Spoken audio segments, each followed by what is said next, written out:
এই বিড়ালকে কখনো আপনারা কষ্ট দিবেন না, বিড়ালকে আদর করবেন, বিড়ালকে ভালো মতো পুষবেন। বিড়াল যদি কোনো জাতির জন্য দোয়া করে, কোনো গৃহস্থর জন্য দোয়া করে, ওই সংসারের মধ্যে উন্নতি শুরু হয়ে যায়।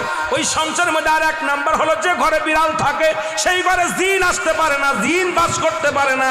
আর একটা ঘোষণা শুনেন, নবীজি বলে গেছেন, যে ঘরের মধ্যে বিড়াল ছানা বাস করে ওই ঘরের মধ্যে জিন জাতি প্রবেশ করতে পারে না। তাহলে ছোট ছোট মাসুম বাচ্চাগুলো যে ঘরের মধ্যে থাকে, মুসলমান অনেক সময় জিনের আশ্রয় পড়ে যায়, অনেক সময় জিনে আসর করে, ওই ঘরের মধ্যে জিনে আসর করে।